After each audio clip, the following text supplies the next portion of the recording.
ওই ওই ক্যাডা রে, আমার পুকুরে কচু শাক তুলছিস ক্যাডা? ঠাকুমা, আমি তুলছি গো। কে? আমিটা কে? পাশের পাড়ায় বাড়ি। ঠাকুমা, বাড়িতে যে রান্নার কিচ্ছু নেই, গরিব মানুষ আমি, তাই এই শীতে একটু কচু শাক তুলতে এসেছি। তুই এটা ঠিক করলি না। আমাকে জিজ্ঞাসা না করে আমার পুকুরে শাক তুলছিস? না বলে কারোর জিনিস নেওয়াকে চুরি করা বলে। সামান্য কচু শাক তুলছি বলে আমি চোর হয়ে গেলাম ঠাকুমা? আরে বউ, এটা সামান্য নয়। বাজারে এই কচু শাক অনেক টাকায় বিক্রি হয়। বাজারে টাকা দিয়ে কিনতে পারবো না বলেই তো পুকুরের শাকটা তুলতে এসেছি। আমি রোজ এই কচু শাকগুলো বাজারে নিয়ে গিয়ে বিক্রি করি। শীতের সময় বিক্রি করে কিছু টাকা পাই। বুঝতে পেরেছি ঠাকুমা, আমি তো কচু শাকের টাকা দিতে পারবো না, তোমার পুকুর থেকে কচু শাক তুলেছিলাম, এই নাও।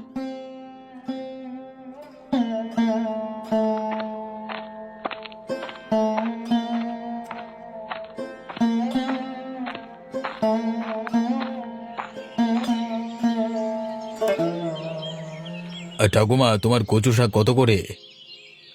আরে, আমার পুকুর পাড় থেকে একজন বউ কচু শাক চুরি করছিল।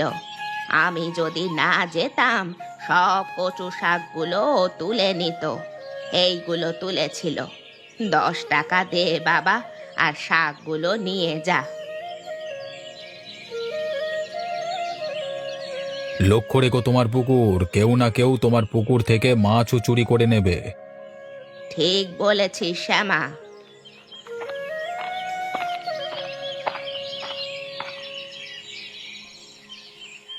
আজকে তুমি যে বলেছিলে কচু শাকের তরকারি করবে, কই তোমার কচু শাক? অন্যের পুকুরে তুলেছিলাম সকালে, ঠাকুমা বারণ করলো, তাই তার কচু শাক দিয়ে চলে এলাম। ঠিক আছে, চিন্তা করো না, ঠিক একদিন দেখবে আমি তোমার জন্য কচু শাক কিনে নিয়ে আসবো। আমি নিজের কথা ভাবি না গো, তোমার আর বাচ্চাটার কথাই ভাবি। এত অভাব, তাই আর ভালো লাগে না। একটু সুস্থ হলে কাজে ঢুকে যাব। শুধু তুমি বাচ্চাটাকে একটু দেখে রেখো, হ্যাঁ? মেয়েটা আমাদের স্বপ্ন। আজ তোমাকে ডাক্তারের কাছে নিয়ে যাব, তোমার রক্ত পরীক্ষা করে ডাক্তার ওষুধ দেবে, তুমি ঠিক ভালো হয়ে যাবে, দেখো। কি ব্যাপার মিতা, আজ এত তাড়াতাড়ি? মা, আজকে আমাদের স্কুলের টিচার মিটিং এর জন্য তাড়াতাড়ি ছুটি হয়ে গেছে। ও আচ্ছা, তাহলে স্কুলের পোশাক খুলে এসে একটু ভাত খেয়ে নিবি, আয়। মা, আজ তুমি কচু শাক রান্না করেছো? না রে মা, কচু শাক আর পেলাম না, পরে একদিন রান্না করে খাওয়াবো। আচ্ছা ঠিক আছে। মা, আজ আমাকে একটু বিকেলে পার্কে ঘুরতে নিয়ে যাবে? আচ্ছা ঠিক আছে, নিয়ে যাব। বাবা, তুমি আমাদের সাথে যাবে তো?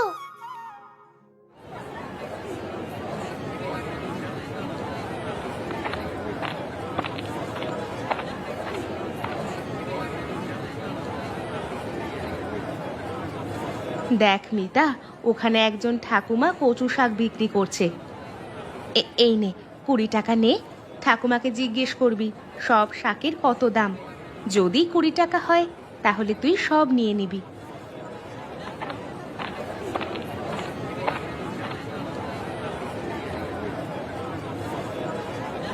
ঠাকুমা, তোমার কচু শাক সব কত দাম? তুই সব নিবি? হ্যাঁ, সব নেব, তুমি দাম বলো। সব নিতে হলে 20 টাকা দিতে হবে। এই নাও 20 টাকা। তুই এত শাক নিয়ে কি করবি? জানি না, মা কিনতে পাঠালো। তোর মা কোথায়? ওই তো, ওই তো আমার মা, ওই যে দাঁড়িয়ে আছে। ওইটা ওইটা তোর মা? আমার মাকে চেনো তুমি? চিনতাম না, আজকেই চিনেছি।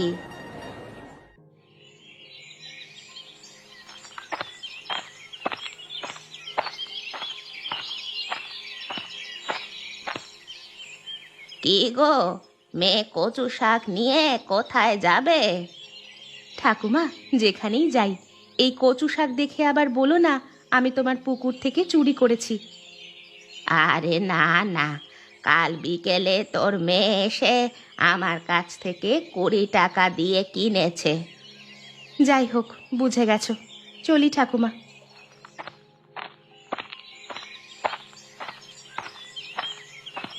কচু শাক নিয়ে মেয়েটা কোথায় যায় আমাকে দেখতে হবে।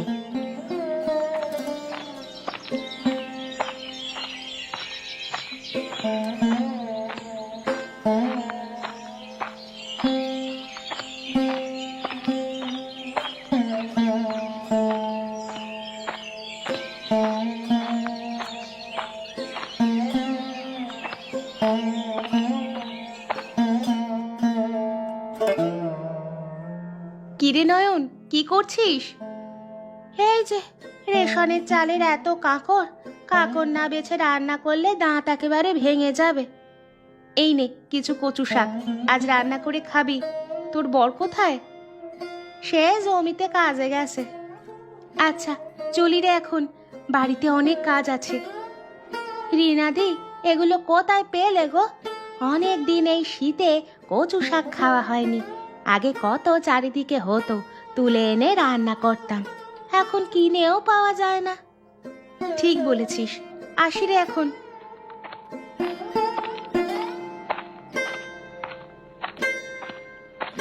মনে হয় বেশি দামে বিক্রি করলো। সেদিন চুরি করেছিল এই রকম বিক্রি করার জন্য। না, আমাকে জিজ্ঞেস করতে হবে।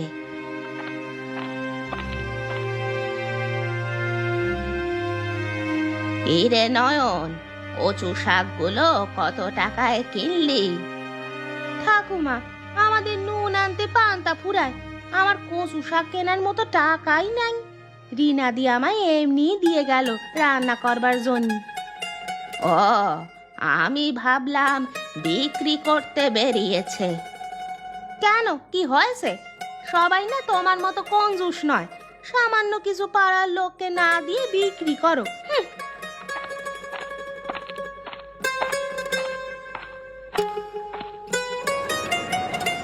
মা, আমি ওই দোলনায় দুলবো। আচ্ছা ঠিক আছে।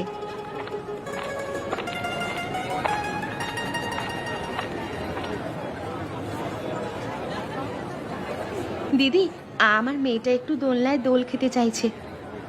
এই পার্কটা গরিবদের জন্য নয়, তোমরা এসেছো এই পার্কে দোল খেতে?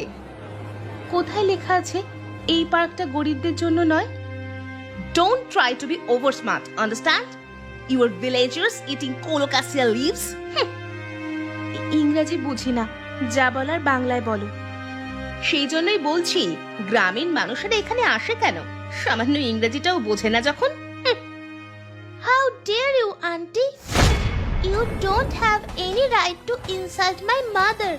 And listen, this park is for everyone, also every child. Mind it, auntie. Colocasia leaves are very high protein natural food that are more significant for our body. You don't know about social education, understand? মা, চলো আমরা ওইদিকে গিয়ে বসি।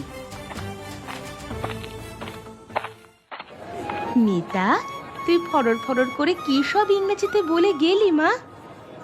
ওই আন্টিটা তোমাকে বলল অতিরিক্ত চালাকি করো না, তোমরা কচু শাক খাওয়া গ্রামের বাসিন্দা।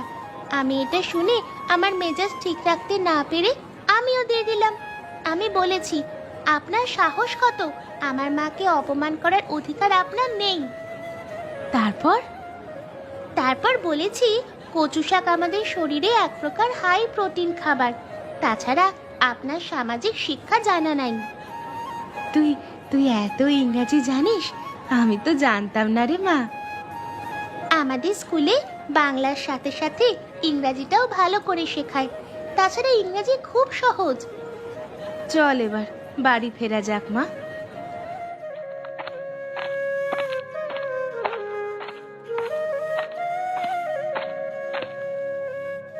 আরে বৌমা, কি করছো ওখানে?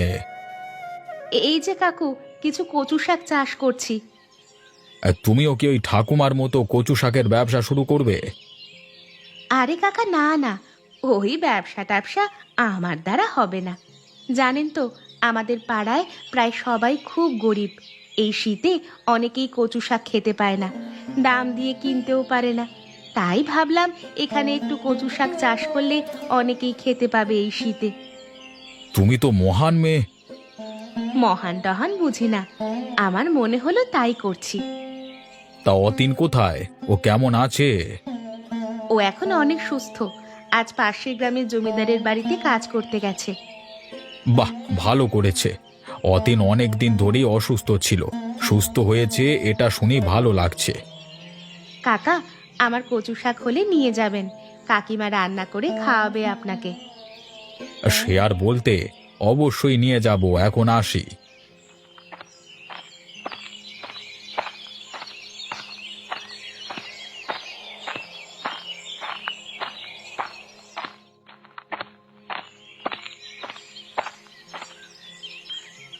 আরে, এখানে আবার কার কচু শাক হয়েছে? বেশ ভালোই হয়েছে তো, বেশ বড় বড়। কে এখানে কচু শাক লাগিয়েছে?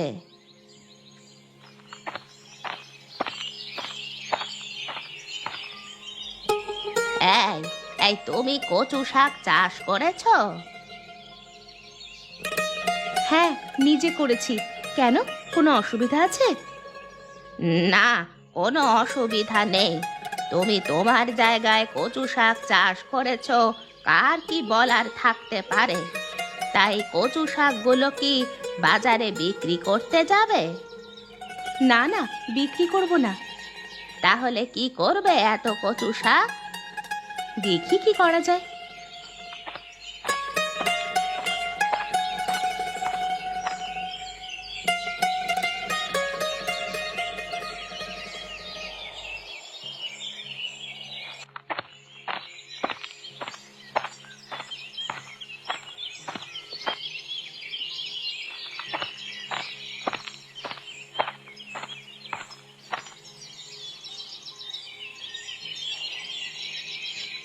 ও দিদি, শুনছি তুমি নাকি কচু শাক বিক্রি করছো? আরে না না, বিক্রি করছি না গো, এমনিই দিচ্ছি। নিজের হাতে কচু শাক চাষ করেছি, বিক্রি করার জন্য নয়। আরে বাহ, খুব ভালো। তাহলে আমাকে কিছু কচু শাক দাও না গো, এই শীতে কচু শাক রান্না করে খেতে বেশ ভালো লাগে। শ্যামাচরণ কাকার মুখে শুনেছিলাম তুমি নাকি আমাদের পাড়ার গরিবদের জন্য প্রচুর শাক লাগিয়েছো, সেই জন্য কচু শাক নিতে এলাম গরিমাদি। হ্যাঁ হ্যাঁ, এগুলো তোমাদের জন্যই করেছি, আমাদের পাড়ার সকলের জন্য। তোমাদের যতটা লাগে ঝুড়ি থেকে নিয়ে নাও। তা দিদি, তুমি কচু শাকগুলো বাজারে বিক্রি করলে ঠাকুমার মতো অনেক টাকা ইনকাম করতে পারবে তো। সামান্য কচু শাক বিক্রি করে টাকা উপার্জন করার ইচ্ছা আমার নেই। গ্রামের মানুষেরা সবাই ভালো থাকুক, সবাই প্রকৃতির খাবার খেয়ে বেঁচে থাকুক, এটাই চাই। তুমি তো আমাদের পাড়ায় সব থেকে ভালো বউ হয়ে গেলে গো। ভালো ঠালো বুঝি না ভাই, একসাথে কাজ করি, একসাথে সকলের পাশে সুখে দুঃখে থাকতে হবে, এটাই জানি। তাহলে আমরা আসি এখন। হ্যাঁ এসো, কচু শাক কেমন রান্না করলে আমাকে জানাবে, একদিন জমিয়ে গল্প হবে। হ্যাঁ হ্যাঁ, অবশ্যই।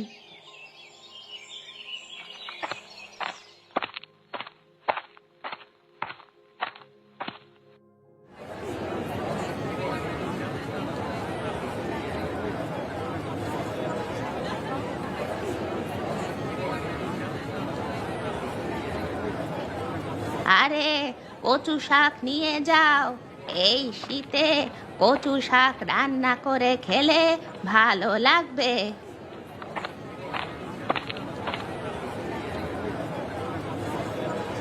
না না বাপু, তুমি কচু শাক অনেক টাকায় বিক্রি করো। আমাদের পাড়ার রিমা দিদি আমাদের এমনি এমনি কচু শাক দিয়েছে, সেই কচু শাক দিয়ে আজকে সকালে জমিয়ে ভাতও খেয়েছি। তোদের এমনি দিয়েছে, টাকা নেয়নি? না গো ঠাকুমা, টাকা নেয়নি। রিমা বৌদিদি আমাদের পাড়ায় খুব ভালো একজন বউ, নিজের হাতে প্রচুর চাষ করে পাড়ার সকল বাড়িতে দিয়েছে, আরো দেবে বলেছে। ও, এবার বুঝলাম। সকলে যদি বিনা পয়সায় কচু শাক পেয়ে যায় তাহলে আমার বিক্রি হবে না।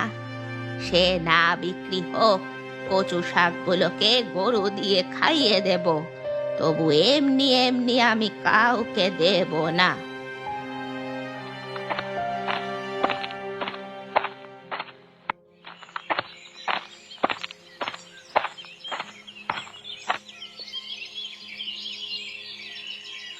এখানে কি করছো অতীন? আরে শ্যামা কাকা, এই কয়েকটা ঝাউ গাছ লাগাচ্ছি নদীর পাড়ে। কেন এখানে ঝাউ গাছ লাগাচ্ছ কেন? নিজের জায়গায় লাগাতে পারতে তো। শ্যামাচরণ কাকা, ওটা দেখতে পাচ্ছ কি? নদীর পাড় নদীর জলের ঢেউয়ে একটু একটু করে ভেঙে যাচ্ছে। গাছ লাগালে মাটির ক্ষয় রোধ হবে, পাড় ভাঙতে সহজে পারবে না। এখন থেকে গাছ না লাগালে বর্ষাকালে নদীর জল আরও বাড়বে, তখন নদীর পাড় ভেঙে গ্রামের ভেতরে জল ঢুকবে, বন্যা হবে। তুমি এত কিছু বোঝো কি করে? কি আর করব, সমাজের জন্য কিছু না কিছু তো করতেই হবে। আরে একটা কথা, তোমার বউ পাড়ার সব মহিলাদের বাড়িতে কচু শাক দিচ্ছে বিনা পয়সায়, তা কি ব্যাপার বলো তো অতীন? আরে আমি যখন অসুস্থ ছিলাম, আমি বউকে বলেছিলাম একটু কচু শাকের তরকারি করো তো, খেতে খুব ইচ্ছে করছে এই শীতে। তখন আমার বউ আমাদের পাড়ায় একজন বয়স্ক ঠাকুমা থাকে না, তার পুকুরে অনেক অনেক কচু শাক হয়েছিল। বউ একদিন সকালে গিয়ে কচু শাক তুলছিল। ঠাকুমা বউকে চোর বলে অপবাদ দিয়ে শাকগুলো নিয়ে নিয়েছিল, কারণ ঠাকুমা তার কচু শাকগুলো বিক্রি করে। রিমা খুব অপমানিত হয়, আর ও তো খুব সেন্টিমেন্টাল, তাই ওর ইচ্ছে যারা কচু শাক খেতে পায় না নিজের হাতে কচু শাক চাষ করে তাদেরকে এমনি খাওয়াবে। এতক্ষণে ব্যাপারটা এবার বুঝলাম। আসলে ঠাকুমা খুব কঞ্জুস, টাকা ছাড়া কিচ্ছু বোঝে না। যাই হোক, তোমাদের মঙ্গল হোক, তোমরা ভালো থেকো, আমি চলি কেমন? আমিও একদিন এসে কয়েকটা গাছ লাগাবো। কই গো রিমাদি, এখনো যে এলে না? বলেছিলে যে আমাদের সঙ্গে গল্প করবে। ওই তো হেঁটে হেঁটে আসছে।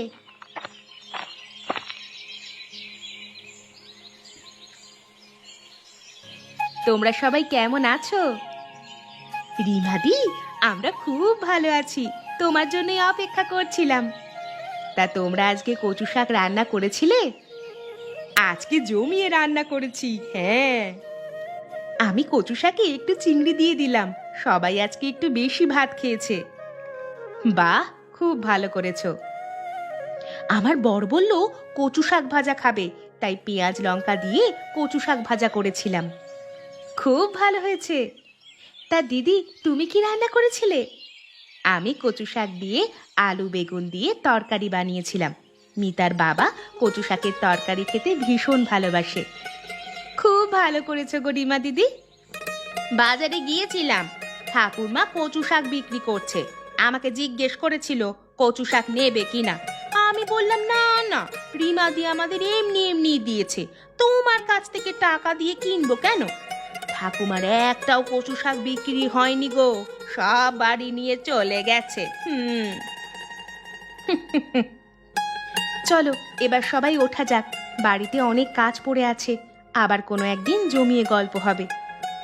হ্যাঁ হ্যাঁ, চলো, আমাদেরও অনেক কাজ আছে।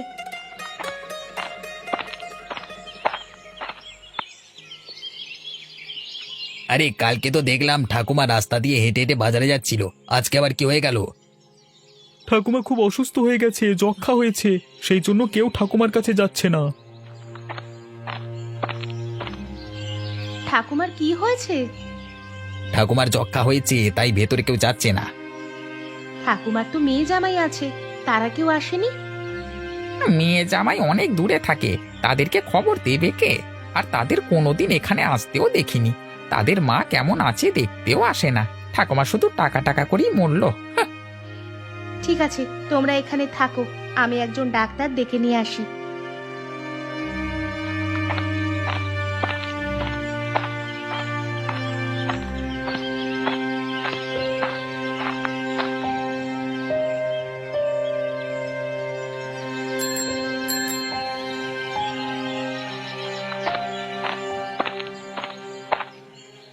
কি ব্যাপার? আমাদের পাড়ায় একজন বয়স্ক ঠাকুমা থাকে, উনি খুব অসুস্থ। আপনি যদি গিয়ে দেখেন খুব ভালো হয় ডাক্তারবাবু। ঠিক আছে, আপনি যান, আমি যাচ্ছি।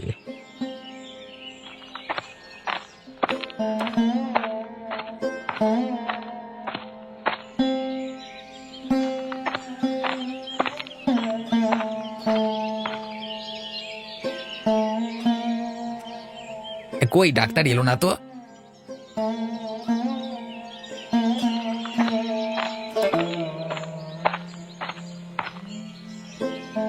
ডাক্তারবাবু চলুন, ঠাকুমা ভেতরে শুয়ে আছেন। আপনিও আমার সাথে আসুন।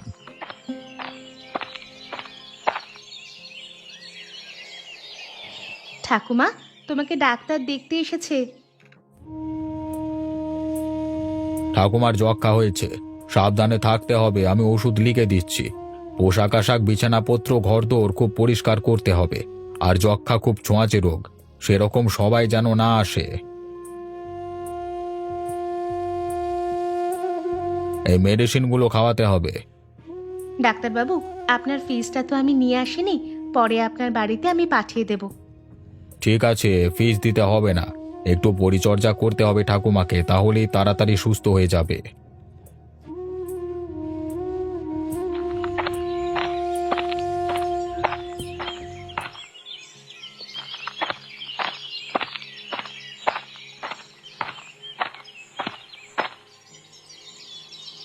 কোথায় যাবে রিমাদি? এই ঠাকুমাকে খাবার দিতে যাচ্ছি। ঠাকুমার তো আর রান্না করার কেউ নেই, কেউ যদি খাবার না দেয় তো ঠাকুমা না খেতে পেয়ে মারা যাবে। চলো, আমিও তোমার সাথে যাব। ঠিক আছে চলো, এখন ঠাকুমা অনেকটাই সুস্থ।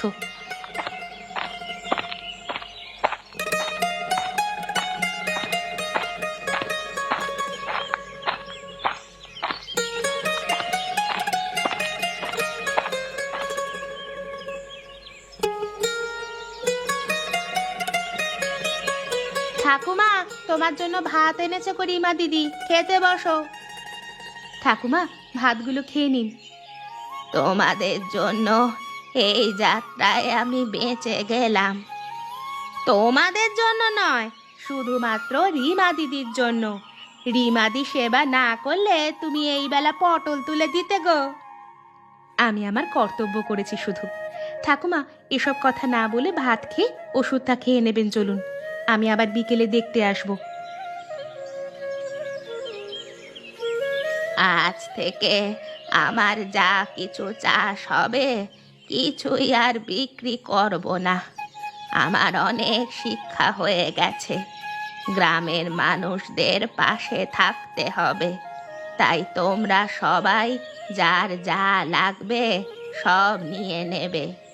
আমায় কোনো টাকা দিতে হবে না। ঠাকুমা, তুমি এত পরিবর্তন হয়ে গেলে কি করে গো?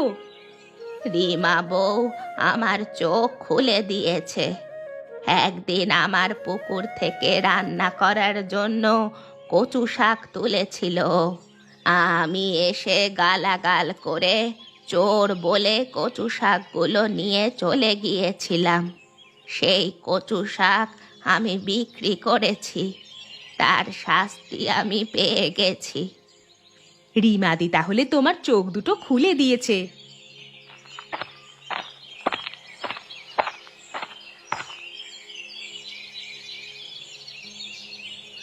কি ব্যাপার, তোমরা সবাই এখানে কি করছো? রিমা মা, আমার এই পুকুরের সব কচু শাক আমাদের পাড়ায় সবাই খাবে। কিন্তু তোমার কচু শাকের টাকা তো এরা কেউ দিতে পারবে না। আমরা যে সবাই গরিব। তুই কি ভাবলি রে, আমি কি একেবারেই নিষ্ঠুর? আমারও মন বলে কিছু আছে। কদিন আর বাঁচবো, তুই না থাকলে তো কবেই মরে যেতাম।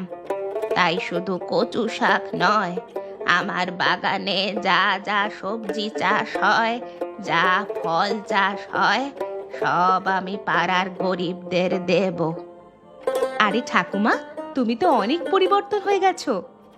তুই আমার চোখে আঙুল দিয়ে দেখিয়ে দিয়েছিস, সবাইকে একসাথে থাকতে গেলে সকলের পাশে সুখে দুঃখে থাকতে হয়। সবাই ঠাকুমার জন্য হাততালি দাও।